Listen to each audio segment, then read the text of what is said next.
E aí, Cris? Boa noite, tudo bem? Tudo bom, e você? Tudo ótimo. Ó, o pessoal tá entrando, mas o pessoal tá entrando rápido até, viu? Que bom, Tem que bom. 345 pessoas, 255 pessoas de primeira, tá bom aqui pra gente. Bastante gente querendo ouvir muita história pelo jeito, né? Ai, meu Deus, que responsabilidade. Ó, já tem gente dando oi. Cris, primeiro eu queria agradecer a tua gentileza em aceitar o convite para bater um papo. Você sempre foi muito gentil com os projetos que eu tenho participado e hoje a gente tem um update depois de 5 anos do último papo. Muita coisa aconteceu desde então, né? Então eu queria primeiro agradecer a sua presença e queria começar o papo falando um resumo. Dá um resumo para o pessoal da sua trajetória como jornalista, porque depois, quando começa a vida de escritora, tem muito assunto para falar, né? Não, primeira coisa, eu que agradeço o convite. Eu não sou gentil, Léo, eu só faço as coisas que eu acho legais, entendeu? Obrigado. Então, se a gente está conversando de novo, é porque eu acho ótimo bater papo com você, aprendo pra caramba. Então, assim, não sou das pessoas mais gentis, não. É só porque eu acho bacana mesmo, tá? Só para então dar esse update aí para as pessoas, quer dizer, eu já tô meio rodada, né? Então, eu sou jornalista de formação e trabalhei quase 12 anos na Exame, onde eu fui editora executiva. Aí saí para escrever O Sonho Grande, né? Que é um livro sobre Jorge Paulo Lemann, Marcel Telles e Betsy Cupira, que foi assim uma grande felicidade na minha vida. Eu nunca imaginei que aquele livro ia mudar a minha vida do jeito que mudou e ser lançado em 8 países. Em lugares que eu não sei nem onde ficam no mapa, tipo a Mongólia. Quando saiu na Mongólia, eu falei, gente, se eu botar o mapa mundi, eu não sei colocar exatamente onde fica a Mongólia, né? Então, assim, foi uma felicidade enorme. Depois eu escrevi um livro sobre o Abílio Diniz e depois sobre o Vicente Falcone. E aí eu resolvi dar um tempo de livro, porque eu me canso das coisas. Então, assim, eu sou mulher de fases, entendeu? Então, assim, tive a fase redação, tive a fase livros e agora eu estou numa fase que eu estou dando uma consultoria estratégica para empresas e continuo fazendo palestras, treinamentos, coisas assim. Mas digamos que eu estou contando histórias de um outro jeito nesse momento. É o jeito que eu vou contar o resto da vida? Não sei dizer. Não sei dizer, porque eu gosto de mudar de vez em quando. Mas nesse momento é o que eu estou fazendo. Entrando no assunto do livro, né? Quando eu te conheci, você ainda era editora-chefe da Exame. Você tinha lançado Sonho Grande no primeiro contato que eu tive contigo.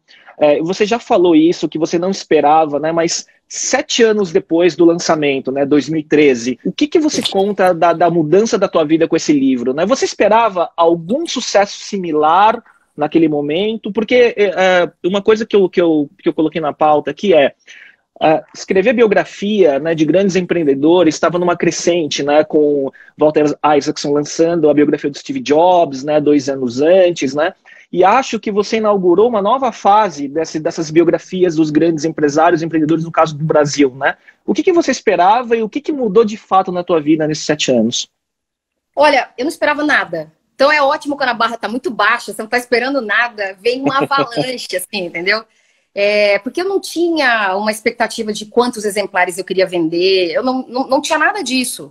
A única coisa que eu tinha era uma obsessão pela história, uma vontade muito grande de contar aquela história. Eu vou te dizer, não é nem que eu sonhava assim, ai, meu sonho é ser escritora. Não é nem isso. Eu sonhava em contar aquela história especificamente. Depois a carreira de escritora foi se desenrolando, mas não é dizer que putz, desde sempre eu queria escrever livro. Eu acho até engraçado tanta gente que quer escrever livro, porque é tão difícil, é tão, assim, consome tanto que eu falo, pô, livro bom é livro pronto, cara. O processo de fazer é trágico, Exato. assim, né? Você fica naquele negócio 2 anos e tal, é uma energia enorme, enfim. Então, você não esperava nada. A verdade é essa, né? O que mudou, eu acho, foi talvez a coisa mais importante eu não fico pensando assim o que mudou, sei lá, em termos de eu ter me tornado conhecida, não é nada disso, mas assim, o que eu acho interessante é o impacto que o livro teve para tanta gente. E até hoje, depois de 7, quase 8, vai fazer, tá, o ano que vem faz 8 anos que a gente lançou. Eu recebo e-mails, mensagens, coisas no Instagram, sabe, direct de gente que até hoje me fala que foi muito impactada pelo livro, que tomou uma decisão por causa do livro, que é inspirador e não sei o quê. Então, eu acho que, assim, digamos que eu tivesse uma função social, eu acho que esse livro me ajudou a desempenhar muito uma função social, de falar para as pessoas, cara, não fica esperando o momento certo, a conjunção astral perfeita, as pessoas te ajudarem, as condições do Brasil melhorarem. Nada disso vai acontecer, entendeu? Então, assim, arregaça a manga e vai. Porque senão, assim, fica aquela coisa mal parada, né? Que você fica naquele eterno, pô, se eu tivesse feito, se não sei o quê. Não tem ser, vai lá e faz, entendeu? E eu acho que o livro, no fundo, ele se resumia meio que isso, meu. Vai lá e faz, que dá para fazer, não importa se você nasceu no Brasil, se você nasceu pobre, se não sei o quê. Enfim, é possível fazer. Assim, eu estou falando de um jeito como se fosse fácil para todo mundo, é óbvio que não é, né? A gente sabe que, e eu acho que até o conceito que eu tinha de meritocracia, nos últimos anos, ele vem até evoluindo um pouco. Teve uma época que eu achava que a meritocracia resolvia tudo. Hoje em dia eu tenho, assim, certeza de que ela não resolve tudo, né? Mas que, assim, digamos que se você está numa empresa, né? E a meritocracia é um valor fundamental, assim, pro sonho, no sonho grande, né? Se você está numa empresa que as duas, digamos, tem duas pessoas que têm a mesma formação, sabe? O mesmo background e tal. Pô, se uma desempenha melhor que a outra, ela não tem que ser mais valorizada que a outra? Sim. Acho que sim. Acho que sim. Agora, claro, tem gente que o ponto de partida não é o mesmo, também. Então, assim, hoje em dia eu entendo que a meritocracia, ela vale para muita coisa, mas não vale para tudo, né? Acho que tem um ano e meio, mais ou menos, eu participei de um trabalho como voluntária numa ONG chamada Gastromotiva, em que você, tipo, foi um negócio maravilhoso, assim, que você serve refeições para morador de rua, mas assim, num esquema que é todo mundo sentado, prato de verdade, talher de verdade, sabe? Tipo, não é um esquema, uma coisa mais simples, né? As pessoas se sentem num restaurante. Quem é o morador de rua e vai lá se sente num restaurante. E aí, eu sempre tive muito na cabeça essa história de que, pô, não dá para você dar o peixe, você tem que ensinar a pescar. Só que tem gente que não vai aprender a pescar nunca. Por várias razões, porque às vezes tem limitações físicas, mentais, a origem, tem muita gente que não vai aprender a pescar. Então, assim, eu acho que muita gente você tem que ensinar a pescar, mas para muita gente você tem que dar o peixe. É uma visão que talvez 10 anos atrás fosse um pouco diferente para mim. E transcende, né? Porque isso a gente até entende o papel social, por exemplo, que um governo tem que ter de manter empresas competitivas do ponto de vista econômico e ao mesmo tempo ter um trabalho social de dar ferramenta para quem precisa para poder performar e competir de certa forma, né? Exatamente. Então é um pouco mais complexo. Eu acho que antes eu via muito preto no branco e hoje em dia eu vejo mais cinza, assim, e às vezes não tenho resposta para tudo. Aliás, quanto mais velha eu vou ficando, menos resposta eu tenho, viu? É sempre... Menos convicções. A gente vai acreditando cada vez mais naqueles quotes dos grandes filósofos, né? Quanto mais aprendo, menos eu sei. A gente vai vendo, puta, eu me identifico cada vez mais com os sábios, né? É a idade, ainda não tem. Cris, você falou muito do parto, né? Que é gerar um livro. E quando a gente vê os grandes escritores, né? Famosos, best-sellers, todos falam em algum momento sobre o que eles chamam de writer block, né? Então o bloqueio do escritor, né? Que é difícil, porque também depende do momento de vida, né? E você lançou 3 livros, um livro a cada 2 anos, na verdade, 13, 15 e 17, né? Então Sonho Grande, Abílio e Vicente Falcone, né? Não entrando no mérito da história de cada livro, né? Mas cada livro ele teve uma história de como você escreveu, o processo que passou. Teve livro que foi mais difícil que o outro. Como que foi esse processo para você? Sim, cada livro teve a sua dificuldade, né? O primeiro, digamos que ele estava na minha cabeça se desenrolando fazia muitos anos, né? E embora os 3 lá nunca quisessem participar de livro, não quisessem livro, nada disso, era uma história que fazia muito tempo eu apurava. Então, eu já conhecia muita gente envolvida e tal. Eu vou te dizer que, no fim das contas, ele foi, apesar de ser o primeiro, de eu não saber a mecânica de como fazer as coisas, então, tipo, coisa simples, que eu não sabia, né? Ia anotando a bibliografia. Eu não fui anotando a bibliografia. Então, chegou no fim do livro que eu falei, gente, e agora para eu fazer a bibliografia? Tem que voltar tudo. Então, um trabalho animal, bobo, né? Um trabalho assim, que não era para ter tido. Braçal, simplesmente braçal e assim, de inexperiência, né? mas era o livro que estava mais pronto na minha cabeça, assim, porque eu vinha há muito tempo pensando nele. Aí veio o Abílio depois, que era uma história, eu já conheci o Abílio também e tal, já tinha feito matérias, não sei o quê, mas naquele momento, aquilo aconteceu, você falou do negócio da vida pessoal, às vezes, né, tem um peso, né, a gente é humano, né, eu brinco assim que jornalista pode não parecer, mas é humano, a gente é tudo gente, né, a gente sente as coisas e tal. E naquele ano, logo que eu comecei a fazer o Abílio, eu me separei. Então, tem até coisas práticas, tipo, tô mudando de casa, entendeu? Tô fazendo o negócio, mas mudando de casa, mudando de escritório, mudando de um monte de coisa. Então, eu tive um pouco o tal do writer's block. E aí eu falei, bom... E depois de um grande sucesso, né? Pois é, exatamente. Então, assim, mas me deu... Em algum momento eu tive um certo bloqueio, assim, e eu pensei, pô, eu tenho que mudar alguma coisa na minha dinâmica de fazer o livro. E aí, conversando com outro amigo que é escritor também, ele falou assim, que hora você está começando a escrever? Aí eu falei, eu leio jornal, vou fazer ginástica, não sei o quê, umas 10 horas eu sento e escrevo. Ele falou, começa, por que você não tenta mais cedo? Tipo, logo que você acorda, antes de fazer qualquer coisa, vai escrever. E você vê que às vezes é uma mudança tão simples, né? Mas aquilo me desbloqueou mesmo. Eu comecei a escrever mais, e aí eu tinha um esquema que era o seguinte, quando eu estava muito encalacrada, eu me enfiava no mato, assim, tipo, uma semana, que era para dar aquele sprint, entendeu? Então eu dava Muda de ambiente. Assim, exato. E aí, num lugar que eu vou ficar 100% focada naquilo, sem nenhuma distração, sem ninguém em volta, só pensando naquele negócio. E aí eu me lembro que eu fui para esse lugar, eu sempre ia para o mesmo lugar. E no Sonho Grande eu não precisei ir, mas no Abílio eu fui acho que 2 ou 3 vezes e no Falcone também. Eu fui e aí eu me lembro que assim, eu tenho sempre uma meta, né, de quanto que eu queria escrever por dia e tal. E aí, digamos, naquela semana eu queria escrever 25 mil caracteres. No dia que eu tava indo embora, eu tava no carro e minha mãe me telefonou. Aí ela, assim, e aí, filha, como é que foi, né? Tipo, conseguiu trabalhar, né? Bateu a meta? Aí eu falei assim, não, mãe, foi tudo bem. Pô, fiz mais de 30 mil caracteres. Ela assim, nossa, graças a Deus que eu tava achando que esse negócio não ia sair nunca. Então, assim, vai ficando uma agonia. Porque também é o seguinte, no primeiro, não é só que eu não tinha expectativa. Ninguém tinha expectativa nenhuma.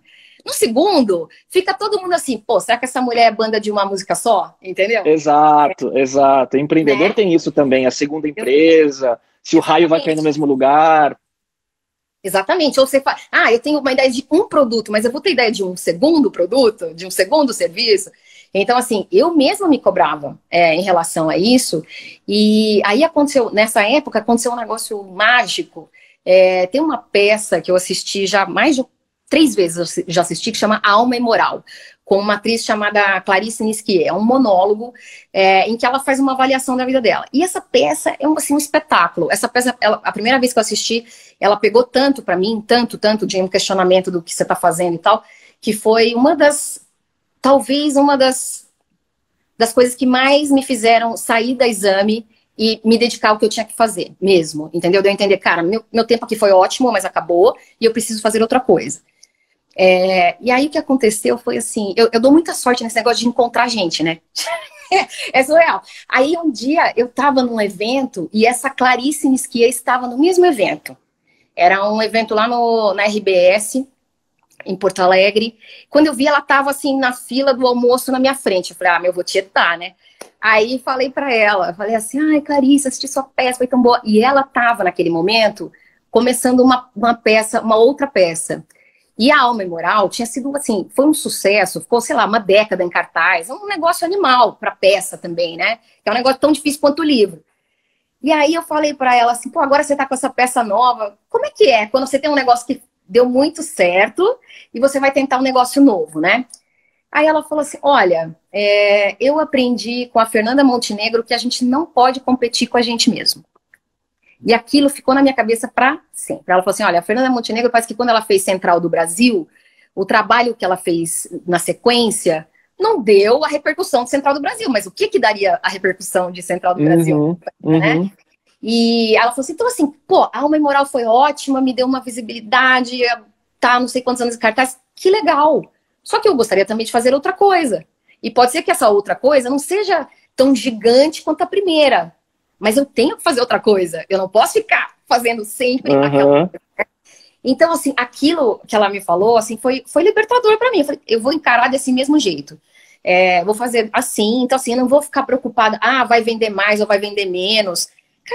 Cada história é uma história, o momento de mercado é diferente, então assim, não dá para comparar. O que tem que acontecer é eu ter satisfação com aquilo que eu produzi. Se vai ter o mesmo impacto, não, putz, não tá na minha mão, entendeu? Então, eu acho que é nessa linha, cada livro foi um desafio realmente diferente. Cris, você falou, né, um pouco antes em meritocracia, a gente está falando agora de banda de um sucesso só, e aí, com tanta gente que você conviveu, entrevistou, bateu aí pelo caminho nos negócios, e aí tendo escrito 3 biografias de 3 ícones, né, então, o trio da 3G, Abílio, Vicente Falcone e tal, você acredita nessa história do empresário, empreendedor herói, né, que constrói grande negócio, supera a adversidade? Então, quanto você acha que é genialidade, quanto você acha que é contexto, timing e os fatores que são intangíveis na trajetória de sucesso? Assim, porque quando você vê Outliers, do Malcolm Gladwell, ele fala muito de um contexto maior do que só o esforço. É claro que o esforço e o talento tem que haver, mas não é só isso, né? Como você vê isso? É tão difícil você ter uma resposta em que caiba tudo, né? Nesse sentido, assim, eu não acho que tem uma resposta que vale para tudo, mas, por exemplo, digamos, será que o Bill Gates teria virado, aqui acho que é uma história que no Outliers aparece, o Bill Gates teria virado o Bill Gates se ele não tivesse nascido onde ele nasceu e tido acesso à tecnologia, aí com 13 anos está programando, sei lá, se ele tivesse nascido numa tribo na África, ele poderia ter virado o Bill Gates? Não sei, difícil saber. Então, acho que tem uma conjunção, claro, de onde você nasce, até do que você aprende em casa, entendeu? De tudo. Sem dúvida. Herança genética, tudo? Tudo. A única coisa que eu não gosto é quando fica um determinismo, entendeu? Tipo, porque você nasceu em um lugar ou numa condição, você está determinado a seguir um padrão X.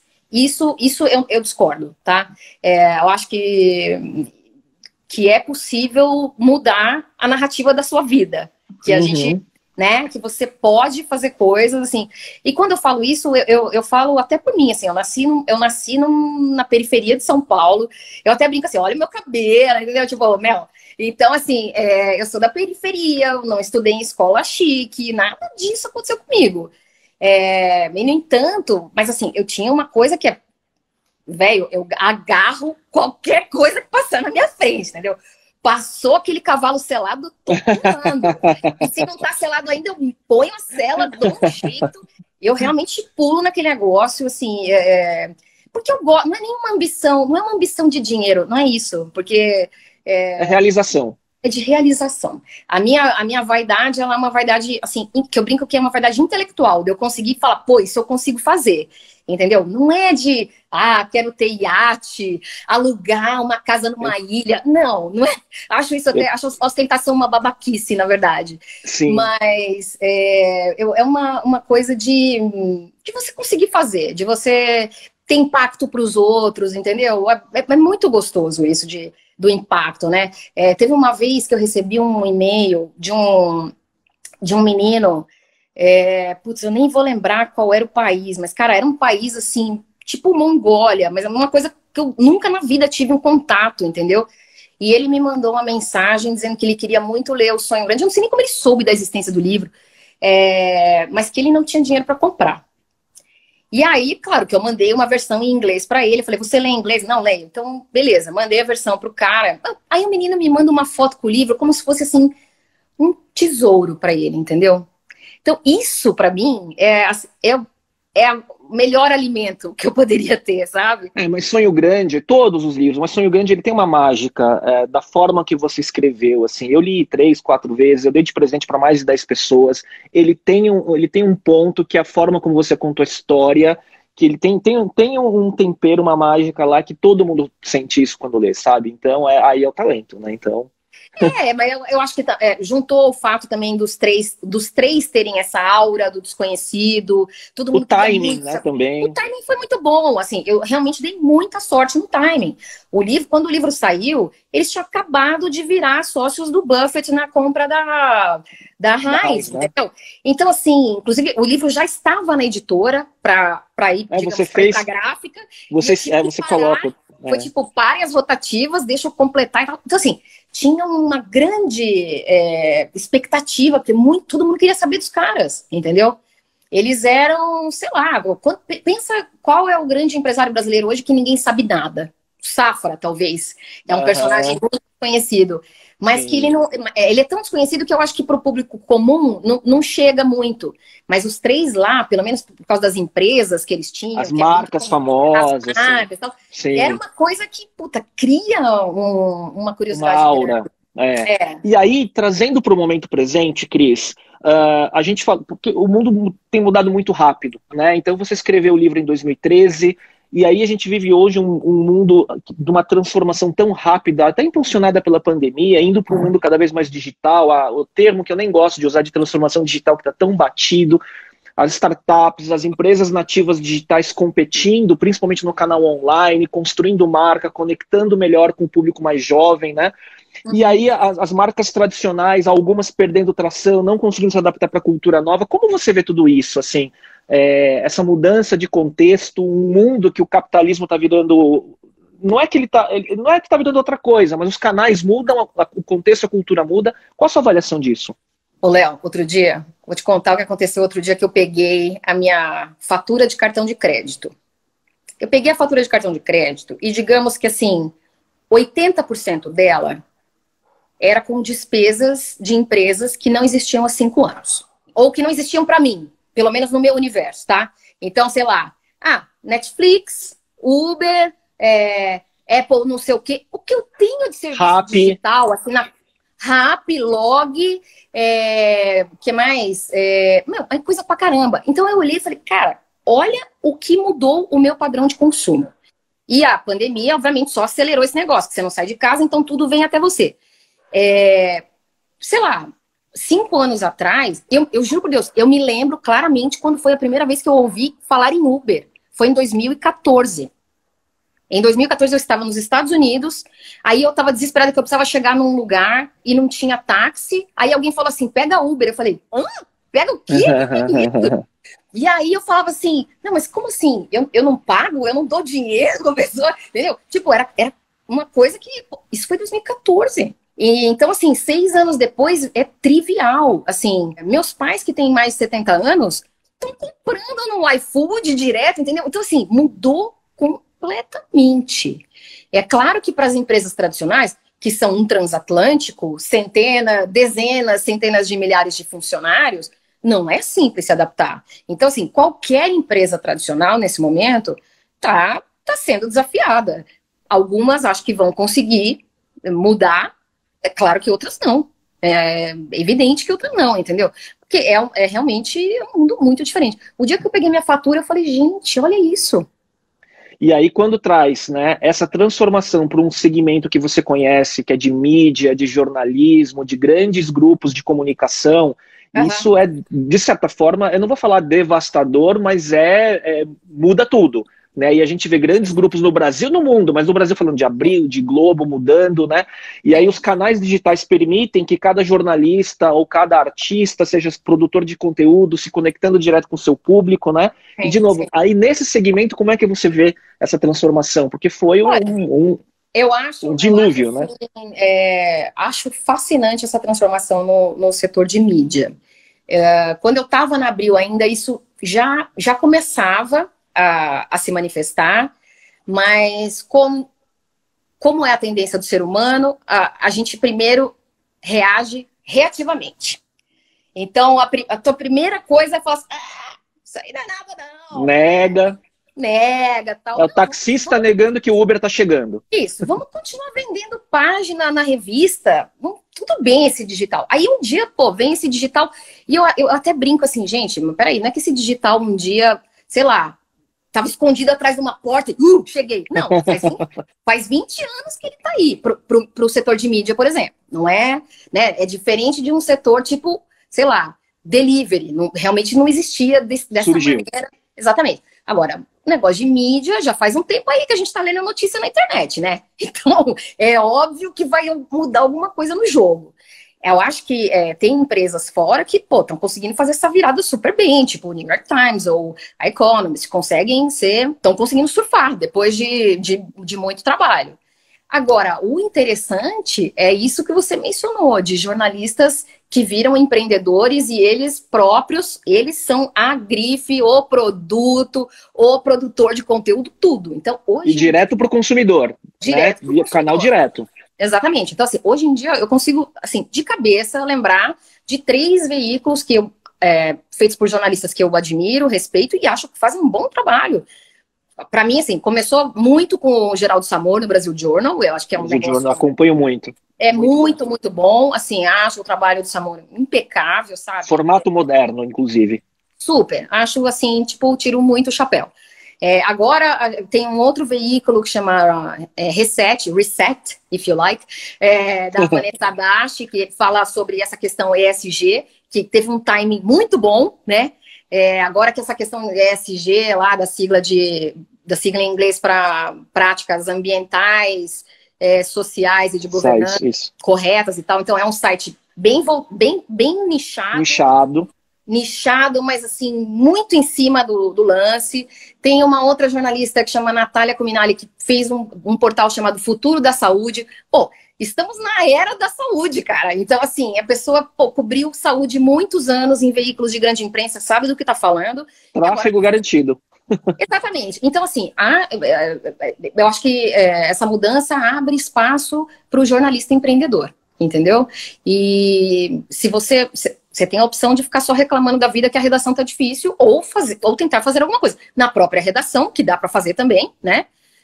Ou viajar sozinho, entendeu? Então, não tem barreira de entrada, meu. É verdade. Tem barreira de entrada. E aí pega o seu caso, por exemplo, que você tem um nome estabelecido, né? Você tem uma marca hoje também. Como que é o seu processo de produção de conteúdo, né? Nos canais digitais? Como é que é isso? É caótico. Não tem processo, porque assim, na verdade, como hoje eu não vivo de produção de conteúdo, eu acho que uma coisa é assim, quando você vive da produção de conteúdo, né? E a outra é quando você tá produzindo conteúdo porque você gosta e porque também, é importante você estar ativo num LinkedIn. Qualquer pessoa hoje tem que estar ativa num LinkedIn, num Instagram e tal. Enfim, especialmente LinkedIn, assim, pro meu caso.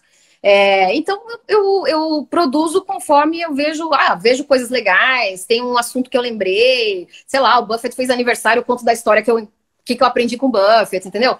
Então, vou fazendo essa produção, mas ela não tem, se eu te disser que ela tem uma periodicidade, um rigor... Uma pauta... Não tem não, porque hoje eu não vivo disso. É diferente de quando eu fazia livro, que aí, como você mesmo percebeu, é o seguinte... Tinha um time. A cada 2 anos tem que deadline, sair. Tem que sair um negócio lá, entendeu? Porque eu tinha que manter o cash flow também, entendeu? Então, eu precisava, a cada 2 anos, ter um produto novo para ser lançado. Agora, eu estou fazendo uma outra coisa que não é exatamente esse tipo de conteúdo. Então, a minha produção de conteúdo hoje é mais assim... Tem coisa que eu faço de diversão, tipo, sei lá, assistir o seriado do Michael Jordan, lá do The Last Dance. Isso. Fantástico. Aí, deixa eu fazer uma resenha. Aí fiz uma resenha para o Brasil Journal, mas aí é eu curtindo escrever, entendeu? Não é com um propósito. É por prazer, né? Não porque tá criando audiência, né? Criando tráfego, né? É só porque eu acho, esse negócio é tão legal, todo mundo devia assistir, entendeu? Não, e é legal. E é legal que você tem muita história. Então, por exemplo, de uma semana para cá, só de estar pesquisando, olhando para pensar na pauta, para o bate-papo de hoje, eu esbarrei com 2 conteúdos seus só nesses últimos dias. Um foi você falando em Stanford, trombando com Bill Gates, e no domingo, que foi o aniversário de 90 anos do Warren Buffett, você publicando uma foto. Eu acho que se você quiser todo dia publicar uma foto com alguém famoso que faz aniversário aquele dia, você deve ter, né? Então, Não tenho, e aí, não tenho. E aí domingo você publicou com o Warren Buffett, que era o aniversário de 90 anos dele, né? Então, não, independente de ser Bill Gates ou Warren Buffett, com essas personalidades, esses grandes tycoons, esses grandes ícones de negócio, né? Que história curiosa você tem, assim, para contar para a audiência?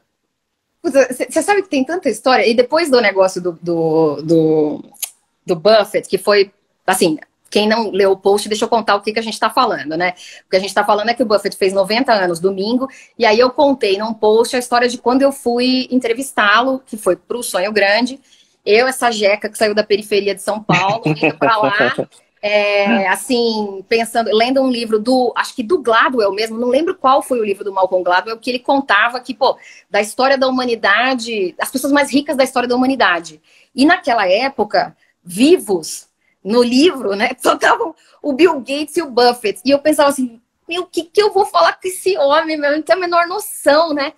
E então, assim, eu fui para lá imaginando que, sei lá o que eu imaginava. Eu falei, vou passar uma vergonha louca, entendeu? E vai ser um mico e tal. E aí você chega lá e ele foi super, super simples. E aí o que eu falo, às vezes o que você guarda da pessoa não é tipo, talvez se ele tivesse me dado um conselho de investimento, eu não tivesse processado tanto, mas assim, o que eu mais lembro até hoje foi da simplicidade dele, de eu chegar lá e ele abrir a porta do escritório, só que você toca a campainha, abre a porta, é o velho. É ele. Não, é pegadinha, vai sair uma câmera aqui que é pegadinha a qualquer momento. Então eu lembro muito da simplicidade dele e lembro muito dele ter falado esse negócio que é que ele só trabalhava com quem ele gostava. Que depois de muito tempo ele só trabalhava com quem ele gostava e que ele achava isso, sim, muito importante. E quanto mais o tempo passa, mais eu acho que ele está certo nesse ponto. E graças a Deus, assim, hoje eu tenho assim, uma felicidade enorme de só trabalhar com quem eu gosto. Não quer dizer que, tipo, não é que você vai ser melhor amigo de todo mundo, não é isso. E nem que tudo seja legal no dia a dia. Nem que seja, exatamente. Nós não estamos numa festa, a gente chama trabalho. Não é hobby. Eu não sei de onde tiraram essa ideia de que trabalho é fun. Fun é festa. Fun é festa. Fun é férias, entendeu? Trabalho é uma outra parada, que de vez em quando vai ser divertida, mas tem hora que é só quebrar pedra mesmo, entendeu? Então, assim, mas para mim, a coisa de gostar de trabalhar com alguém significa tô trabalhando com gente que eu tô aprendendo, sabe? Você admira. Que eu admiro, gente que é, tipo, legal no trato, tudo isso. Não é que eu sou amiga de todo mundo, que eu vou na casa, nada a ver. Uhum. É um lance de você estar num ambiente que você sente que você está crescendo. Assim, para mim, isso que é importante. Eu estou assim, crescendo profissionalmente, estou aprendendo com essas pessoas, trocando ideias, elas escutam o que eu falo, valorizam o que eu falo. Então, isso para mim é gostar. Não é eu gostar de ficar amiguinho, entendeu? Eu concordo com você. Né? Mas assim, aí depois que eu vi esses dois posts, eu lembrei de um que isso eu nunca nem contei, o cara nem sabe.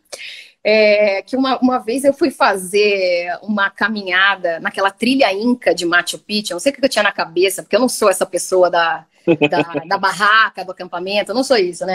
Mas eu fui fazer, são 42 quilômetros, caminhando 4 dias, ninguém toma banho, dormindo em barraca, aquela altitude. Eu, no meio da caminhada, meu, o que eu tô fazendo aqui? Por que eu vim? O que eu quero provar para quem, né? Bom. E no grupo, era um grupo de 9 pessoas, tinha um argentino lá, isso foi tipo 2000, 2001. Tinha um argentino que tinha contato, tá aquele papo, o que você faz? Eu tenho uma empresa... a gente abriu uma empresa de internet lá na Argentina. Então, ele falou, eu não sei nem o que é. Sabe o que era? O Mercado Livre. Posso chutar? O mercado era o Hernan. A empresa de maior valor da América Latina hoje. Exatamente. Então, assim, era o Hernan, que era um dos fundadores, né? Tinham 2 fundadores. Esse era um. O Mercado Livre, que é a empresa mais valiosa da América Latina. Então, assim, sei lá, 20 anos atrás, eu era moleca, e ele moleque também, a gente estava fazendo caminhada na trilha inca e tal. E também, como eu, ele também não tomou banho 4 dias. Então, E, de novo, né, coincidência de cruzar com as pessoas nos momentos certos, né, é um pouco do teu talento ou da tua história, vamos dizer assim, né? Nesse caso específico, eu podia ter sido mais talentosa e mantido o vínculo, porque hoje, se eu aparecer na frente dele, ele não vai nem lembrar. Mas, assim, em geral, eu consigo manter o vínculo. Nesse caso aí, bobiei.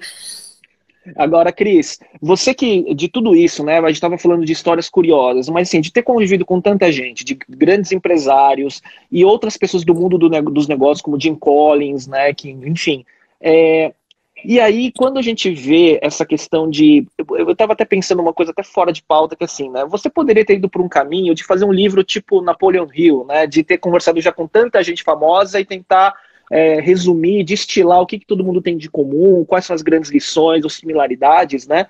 Mas você tem algumas lições que você traz desses denominadores comuns das pessoas que você aprendeu, admirou e teve como mentores para sua vida, né? Assim, o que você vê nesses grandes líderes que você fala, puta, isso aqui eu consegui pensar e de fato é uma coisa que faz diferença? Tem algo assim? Tem, acho que tem algumas coisas assim que talvez eu identifique porque tem a ver um pouco comigo, né? Às vezes a gente olha por uma lente que é por empatia. Então, assim, por exemplo, uma coisa que todos esses caras fazem muito, né? Sei lá, do George Paulo Lemann, Al Buffett, Jim Collins, obviamente, todos eles fazem isso, é fazer muita pergunta. Agora, eu sempre gostei de fazer pergunta, certo? Então eu já gostava. Aí hoje em dia eu tenho menos problema de dizer não sei tal resposta, porque eu vejo que essas pessoas também não sabem tudo. Elas sabem fazer as perguntas certas para as pessoas certas. Então, eu acho que essa questão de fazer pergunta, de você se liberar da história de ter todas as respostas, é ótimo, né? Eu não vou ter resposta para tudo, cara. Então, esse foi um aprendizado que eu acho que eu incorporei. Um outro aprendizado importante é pensar mais no longo prazo, que casou muito também com a história de começar a fazer livro. Porque, veja, antes, a minha cabeça era quinzenal, né? Era fechada de pauta. Na Exame, cada 15 dias começa uma nova revista, então minha cabeça era quinzenal. Tudo na minha cabeça era quinzenal, era um conceito diferente, porque não era nem por semana, era quinzena. Aí, quando eu comecei a fazer livro, que é um negócio 2 anos, você tem que segurar um pouco a ansiedade, porque o que você está fazendo agora só vai aparecer bem lá na frente, pro bem ou pro mal, né? Se for dar certo, você só vai perceber lá na frente. Se vai dar errado, também é só lá na frente, você perdeu 2 anos. Com algum sofrimento durante o processo. Com algum sofrimento, e assim, e uma coisa até de você se organizar em termos de processo. Então, por exemplo, quando você está fazendo um trabalho de longo prazo, para você se perder assim um pouquinho, e vacilar um pouquinho, e daqui a pouco passou um mês e você não fez nada, é isso aqui. Uhum. E foi uma coisa que eu senti no Sonho Grande no começo, entendeu? Pô, você não tem chefe, você não tem ninguém, você não tem rotina, depende só de você. Home office naquela época não era isso que tá hoje, entendeu?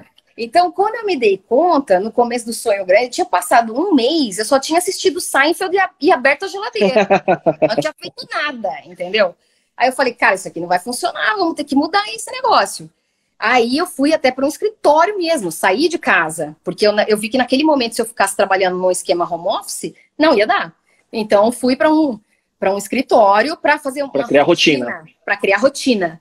E eu acho que hoje em dia, por causa de pandemia e tudo, eu estou em casa, mas o fato de eu ter estabelecido rotina naquela época me ajuda demais hoje em dia. Mas assim, demais.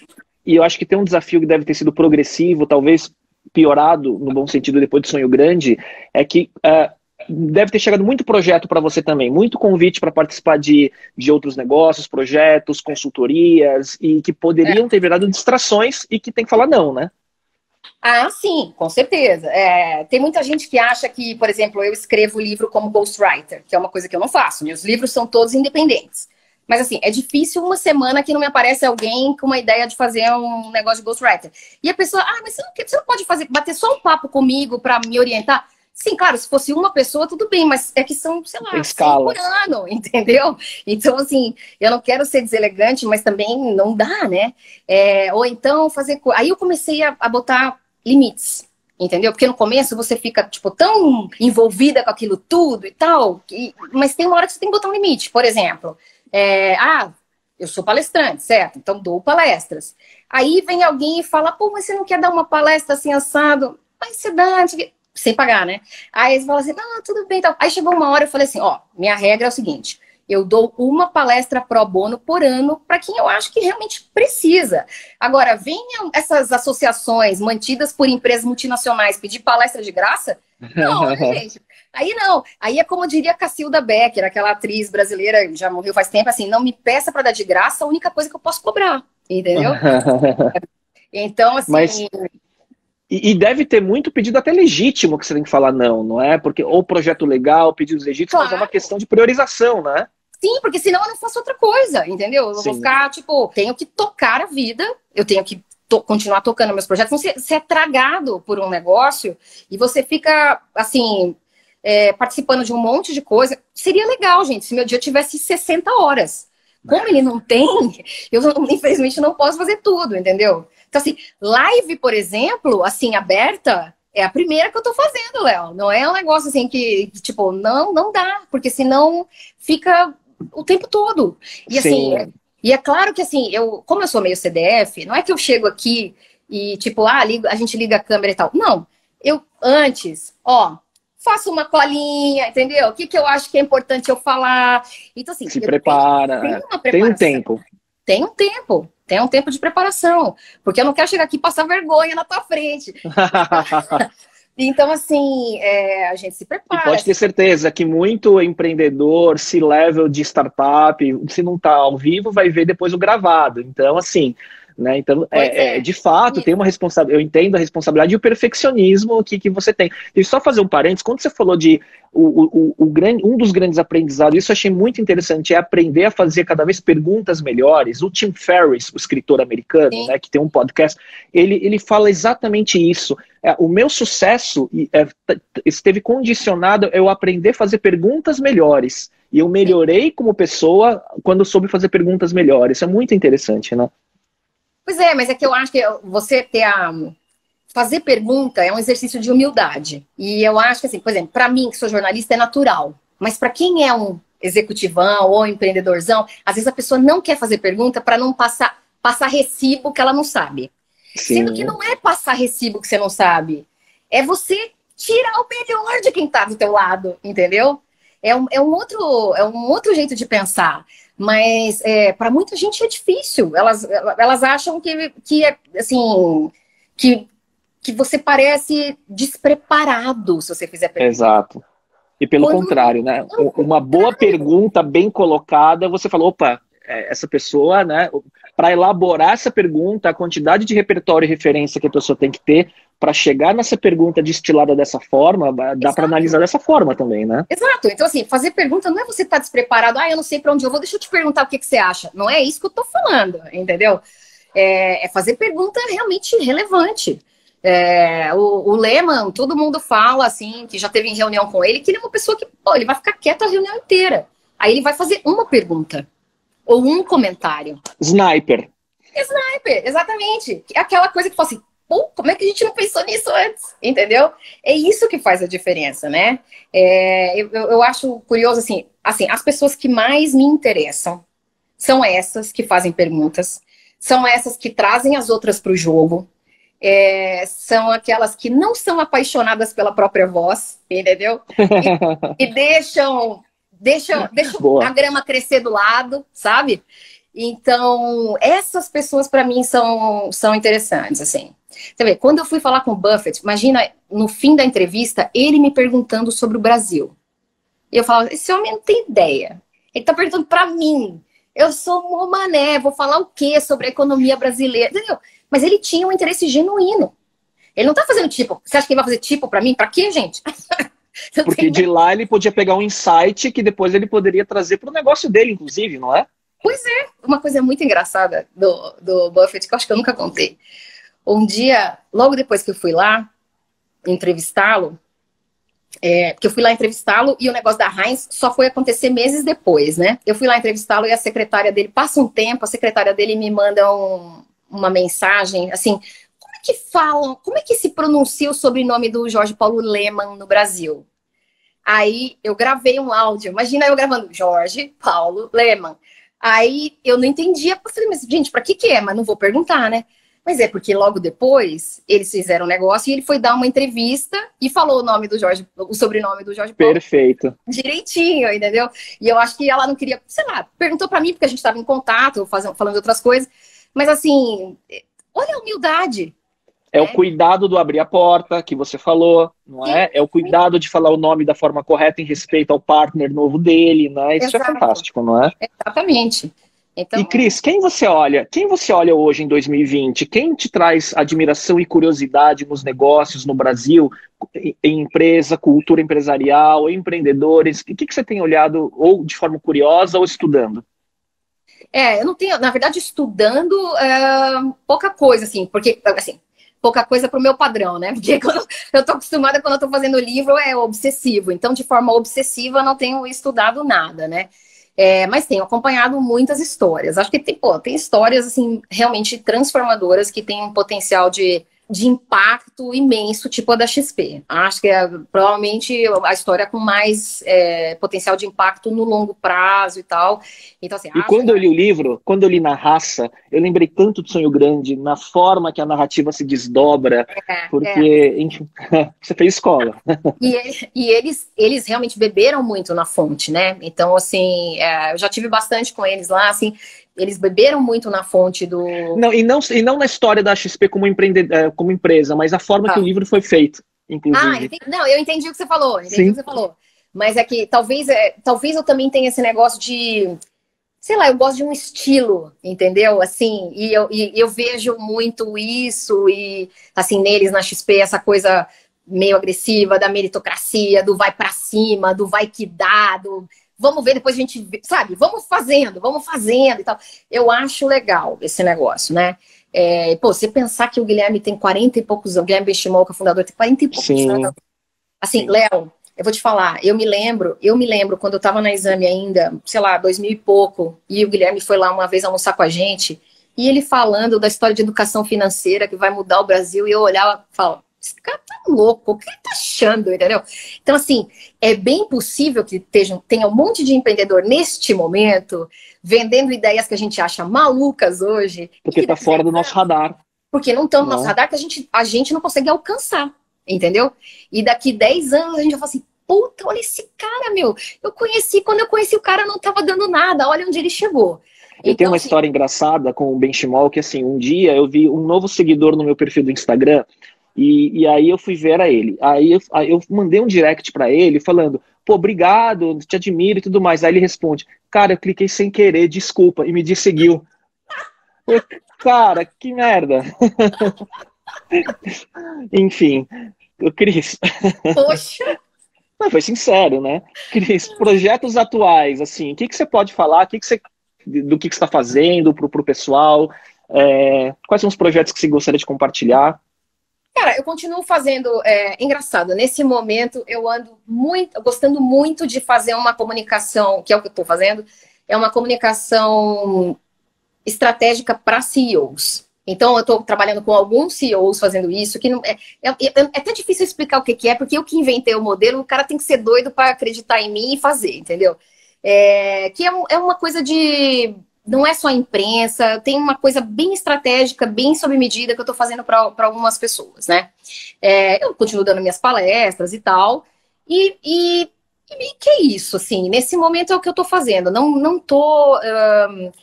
todo mundo me cobra um próximo livro, né? Toda hora. Assim, era uma pergunta que eu faria.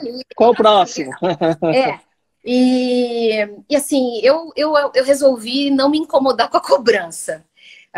Escrever um livro... O próximo livro é quando você sentir que deve fazer. Exatamente isso. Assim, escrever livro, assim, do jeito que eu faço, do jeito que muita gente faz, assim, com muita seriedade, é um troço que te consome. Então, assim, ou eu tenho muita certeza da história que eu quero contar, ou então serão 2 meses de agonia profunda, entendeu? 2 meses não, 2 anos, né?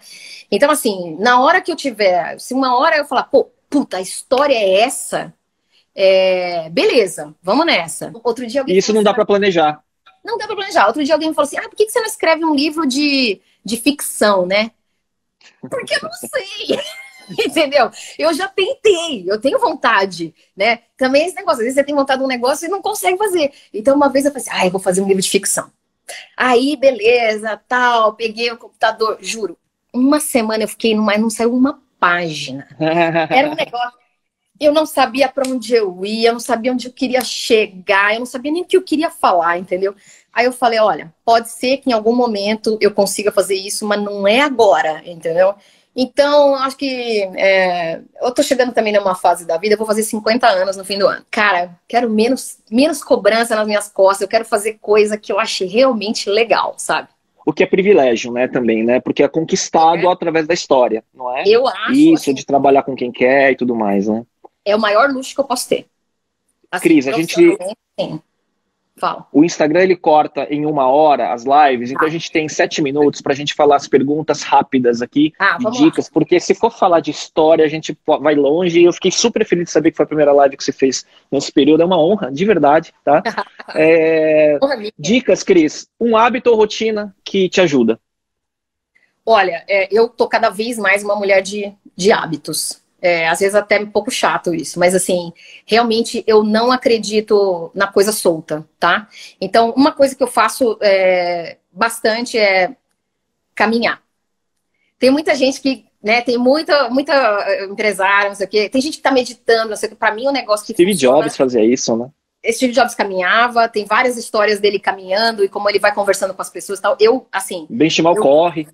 Isso, eu gosto de caminhar. A caminhada, para mim, é a hora onde parece que oxigena mesmo, literalmente oxigena, sabe? Eu faço alguns outros exercícios, mas assim, às vezes você tá muito focada no exercício mesmo. Uhum. Quando eu tô na caminhada, parece que é um flow, entendeu? E dá uma arejada, que às vezes você fica o dia inteiro aqui, assim, e na hora que você caminha, rola, né? E eu tô cada vez mais regrada em horário de acordar e dormir, mesmo final de semana. Que ótimo. Não sei se é ótimo, é meio pentelha, assim, mas assim... não sei se é hábito, toque, tudo mais, mas entendi. Pra mim funciona. Você sabe que existe um livro chamado Daily Rituals, que fala... Sim, eu conheço. Exato. Que é da história de várias pessoas famosas ao longo da história, e uma página, 2 do ritual de cada um. Eu li duas, tem um e-book. Excelente. E o louco desse livro é o seguinte, ele só traz gente que teoricamente é pirada, tipo artista, escritor. Sim, e de todas as eras. Exatamente. Começa com Benjamin Franklin, eu acho. Todo mundo tem uma rotina, porque senão não vai, entendeu? Sim. Não é uma inspiração naquele momento. Não, esquece. Eu acho fantástico esse livro. E aí, falando em livro, que livro você recomenda hoje? O que está no seu radar e que você recomendaria para o público? Olha, eu não vou recomendar nenhum livro novo. Na verdade, é o seguinte, eu tenho... todo mundo aqui deve, assim, sei lá, muita gente deve recomendar livros de empreendedorismo, não sei o quê. Eu vou recomendar outra coisa. Eu cada vez mais estou certa de que se você quer entender o que é uma empresa ou trabalhar com pessoas, tudo bem, você pode ler Jim Collins, que eu adoro e não sei o quê, mas vai ler Shakespeare e Freud, entendeu? Porque as relações humanas, elas são tão primitivas no sentido de que as emoções são aquelas lá, gente. Somos animais. Então, são aquelas, entendeu? Então, sabe, é preconceito, é vingança, é inveja. Eu acabei de ler Otelo, do Shakespeare, e eu falava assim, gente, é isso, é a disputa de poder e tal. É isso que é a vida numa empresa, entendeu? E às vezes a gente fica total nas teorias gerenciais e não sei o que tal, sendo que assim, cara, não são... É mais primitivo. É mais primitivo. E são pessoas. Como é que você fala com gente? Como é que você se conecta com as pessoas? Então, assim, sei lá, lê qualquer coisa do Shakespeare ou do Freud, eu acho que pode ser útil. Cris, uma frase. Uma frase, olha, eu sei que é uma pergunta difícil, né, de resumir, mas assim, mas... na minha lição de casa, eu separei uma que eu acabei de ler, não é exatamente uma biografia, mas é quase isso, do ex-CEO da Disney, do Bob Iger. E ele fala um negócio que eu acredito muito, assim, em 2 ocasiões no livro ele fala, que é o seguinte, não é sobre o passado. Não, é sobre o futuro, não é sobre o passado. Então, assim, acho que vale para tudo. É tipo, vamos focar no que vem na frente. Assim, primeiro que é não viver das glórias do passado, porque isso não, né, não vai garantir nada de futuro. Vamos parar do reme-reme. Ou então aquela coisa assim, sempre fizemos assim, vamos continuar fazendo assim, porque sempre deu certo. Não, entendeu? Então, assim, é sobre o futuro, não é sobre o passado. Tá? Muito bom. Cris, próximo sonho grande que a Cris quer realizar? Então, uma coisa do sonho grande que é importante. Sonho grande a gente não conta antecipadamente. Sonho grande, muito depois bom. Que ele acontece, você fala, olha, então, esse era o meu sonho, entendeu? Mas você não anuncia. Então, em 2025, quando eu te fizer o próximo update numa live, não sei em que rede, se vai ser holográfico ou não, eu vou saber, então. Exatamente, por aí, por aí. Ô, Cris, o papo é fantástico, eu queria deixar a palavra final. Qual a sua mensagem final que você quer deixar para a audiência? 250 pessoas simultâneas, muita gente na live, depois milhares de pessoas vão ver nas próximas 24, 48 horas, com certeza. Qual a mensagem que você deixa para o pessoal? Olha, primeira coisa, agradecer a audiência, pedir desculpas que talvez eu seja muito assim, falo muito com a mão e não sei o quê, e às vezes no quadradinho não fica tão bom e tal, como eu disse, é a minha estreia, né? E assim, sei lá, eu acho que tem uma palavra que é um negócio que eu aprendi quando eu fazia lá o Sonho Grande, que é um negócio que o Jorge Paulo fala e todos eles falam, que é aquela palavra vai que dá, que eles escrevem até com K, né? É vai que, né? Que K dá. E dá. Vai que dá. Então, assim, eu sou muito adepta do vai que dá. Na vida, entendeu? Então, assim, para tudo. Eu não vou ficar pensando... Se alguma coisa deu errado, eu não vou ficar pensando, meu Deus, por que comigo? Não, eu vou lá e tento resolver. Então, assim, recentemente eu passei um aperto de saúde, eu não fico na coisa do, puta, e agora? Por que comigo? Oh, meu Deus, que vítima. Não, eu penso assim, como eu vou resolver isso? Vai dar tudo certo. Entendeu? Então, a minha filosofia não é um otimismo imbecil, não é isso, assim, de você virar poliana, mas é de você vai pra cima, vai que dá e acredita que você é capaz, entendeu? Cris, fantástico, assim, acho que a gente conseguiu em 1 hora cobrir tanta coisa da história, foi muito legal aqui, 60 minutos especiais, aqui, alguém que falou. Eu queria agradecer de novo, foi fantástico, obrigado pela sua gentileza, que eu sei que não foi uma gentileza. Na estreia do formato, no Instagram, também uma rede que tem um conteúdo, é engraçado, cada rede tem o seu formato específico de conteúdo, e eu tenho investigado isso, como distribuir pelos canais esses conteúdos. Queria agradecer de novo, queria agradecer o pessoal que acompanhou, obrigado pelas mensagens. A gente encerra o 10º episódio do podcast. No 11º eu venho com o Eric Santos, que é o cofundador e CEO da Resultados Digitais, que é quase um unicórnio hoje, né, nas startups brasileiras, um dos CEOs que eu mais admiro no mercado brasileiro. Vai acabar o tempo, obrigado pessoal. Cris, obrigado. Obrigada. E tchau, pessoal. Tchau, gente. A minha mãe, tchau, mãe.